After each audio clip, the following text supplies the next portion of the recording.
Assalamualaikum warahmatullahi wabarakatuh. Perkenalkan, nama saya Dia Safiranada dari kelas 11 IPA 3, absen 7. Pada kesempatan kali ini, saya akan menjelaskan materi tentang leukosit atau sering disebut dengan sel darah putih. Apa sih pengertian dan fungsi leukosit? Mari kita bahas bareng-bareng. Yang pertama, pengertian dan fungsi leukosit. Leukosit adalah sel yang membentuk komponen darah. Leukosit ini berperan penting dalam membantu tubuh melawan infeksi atau penyakit lainnya. Jumlah leukosit tinggi bisa disebabkan oleh infeksi. Bisa juga menandakan adanya penyakit tertentu yang perlu diwaspadai, seperti kelainan darah dan kanker. Leukosit atau sel darah putih diproduksi oleh sumsum tulang dan diedarkan ke seluruh tubuh melalui aliran darah. Leukosit ini merupakan bagian penting dari sistem kekebalan tubuh yang memiliki fungsi untuk menghasilkan antibodi yang dapat melawan virus, jamur, bakteri, dan parasit penyebab penyakit yang masuk ke dalam tubuh. Ciri-ciri leukosit.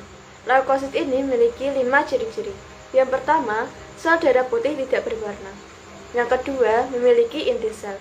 Yang ketiga, dapat bergerak secara amoeboid dan dapat menembus dinding kapiler. Yang keempat, dapat bergerak dengan bebas dan berinteraksi serta menangkap partikel atau mikroorganisme asing yang masuk. Yang terakhir, jumlah normal sel darah putih berkisar antara 6.000 sampai 9.000 sel per mililiter. Selanjutnya, ada jenis-jenis leukosit. Sel darah putih dapat dibedakan menjadi dua, yaitu sel darah putih bergranula atau granulosit dan sel darah putih yang tidak bergranula atau agranulosit. Sel darah putih bergranula atau granulosit. Contohnya, eosinofil 2-4%, basofil 0,5-1%, dan neutrofil 60-70%. Sel darah putih yang tidak bergranula atau agranulosit. Contohnya, limfosit 20-25% dan monosit 3-8%. Berdasarkan bentuknya, sel darah putih dibagi menjadi 4, yaitu sebagai berikut. Yang pertama, neutrofil. Neutrofil adalah jenis sel darah putih yang paling banyak jumlahnya di dalam tubuh. Granulanya berwarna ungu dan merah bata karena menyerap pewarna asam dan basa dan bersifat fagosit. Neutrofil dapat bergerak melalui dinding pembuluh darah, dan neutrofil masuk ke jaringan tubuh untuk melawan semua bakteri, virus, dan parasit penyebab infeksi. Jumlah neutrofil dapat meningkat dan mengalami beberapa kondisi sebagai berikut. Yang pertama, infeksi bakteri, virus, atau jamur. Cedera atau luka, misalnya saat pemulihan pasca operasi. Peradangan, misalnya pada penyakit radang usus, reumatoid, artritis, atau demam reumatik. Kanker darah atau leukemia.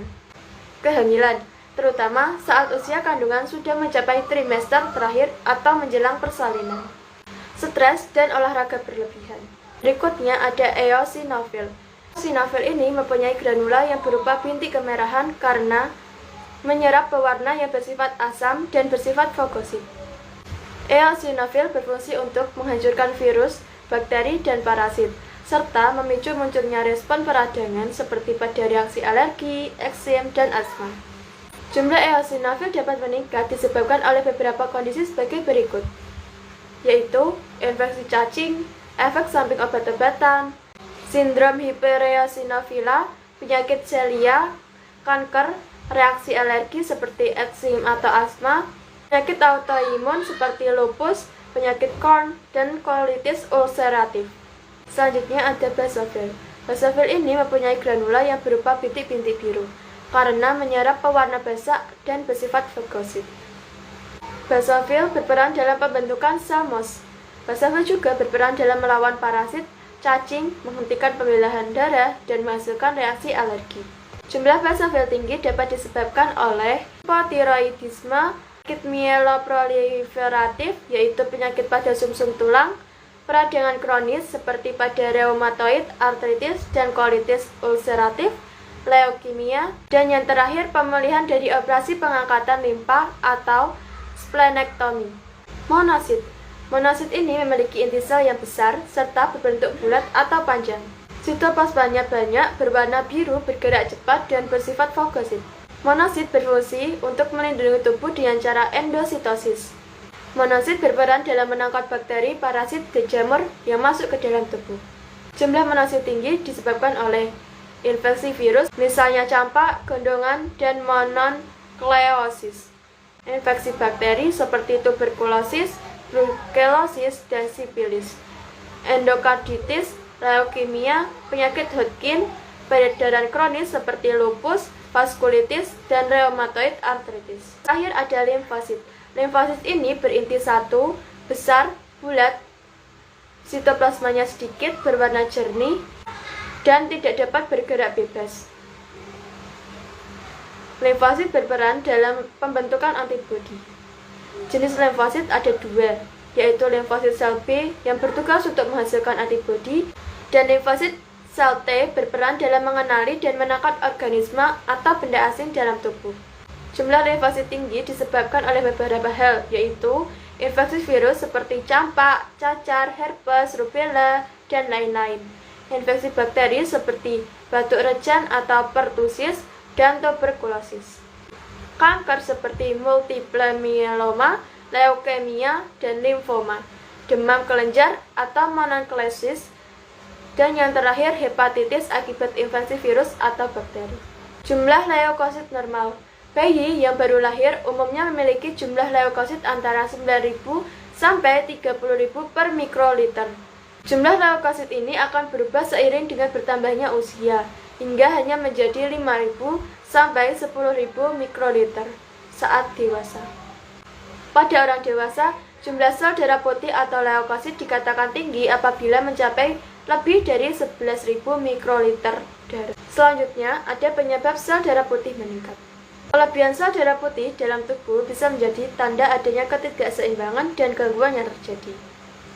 Jika kita tidak ditangani dengan segera, kelebihan sel darah putih ini bisa menjadi penyakit yang berbahaya. Tingginya kadar sel darah putih dalam tubuh biasanya diketahui lewat pemeriksaan darah yang dilakukan dokter untuk menemukan penyakit tersebut. Berikut beberapa penyakit penyebab kelebihan sel darah putih. Yang pertama, alergi parah. Meningkatnya jumlah sel darah putih bisa dipicu oleh reaksi alergi. Jadi itu, orang yang menderita reaksi alergi parah bisa menjadi peningkatan jumlah sel darah putih. Yang kedua, rheumatoid arthritis. Kondisi ini tidak hanya menyebabkan peningkatan sel darah putih, tapi dapat juga menyebabkan nyeri, bengkak, dan kemerahan di area sendi yang bermasalah. Yang ketiga, leukemia. Kelebihan sel darah putih bisa juga dipicu oleh penyakit leukemia. Kondisi ini menyebabkan jumlah sel darah putih meningkat karena adanya gangguan pada sel di sumsum tulang yang berfungsi memproduksi sel darah. Yang keempat, ada tuberkulosis. Tuberkulosis ini disebabkan oleh bakteri Mycobacterium tuberculosis. Penyakit ini ditandai dengan gejala berupa batuk berkepanjangan atau lebih dari 3 minggu, berdahak, dan terkadang mengeluarkan darah. Yang kelima, ada polistemia vera. Meski memicu sel darah merah secara berlebih, polistemia vera juga bisa menyebabkan jumlah sel darah putih di atas normal. Kondisi ini disebabkan oleh kelainan pada sumsum tulang dan lebih sering menyerang pria daripada wanita. Selain penyakit-penyakit tersebut, peningkatan jumlah sel darah putih juga disebabkan oleh beragam penyakit loh, seperti batuk rejan, limfoma, dan penyakit lupus. Gejala leukosit tinggi atau leukositosis.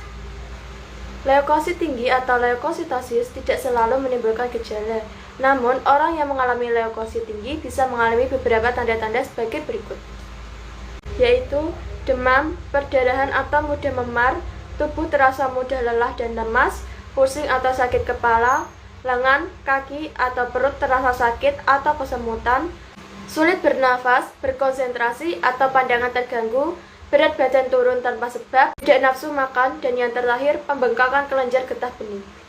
Berikut cara pencegahan leukositosis. Pencegahan leukositosis tergantung pada penyebabnya. Berikut langkah-langkah pencegahan leukositosis. Yang pertama, kita harus menghindari hal-hal pemicu alergi. Yang kedua, berhenti merokok.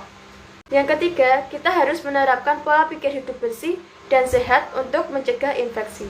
Yang keempat, tidak mengonsumsi obat sembarangan, khususnya obat untuk peradangan. Konsumsilah obat sesuai instruksi dokter. Berikut struktur leukosit. Sekian hasil presentasi saya, mohon maaf jika ada salah kata yang disengaja maupun tidak disengaja. Wassalamualaikum warahmatullahi wabarakatuh. Terima kasih.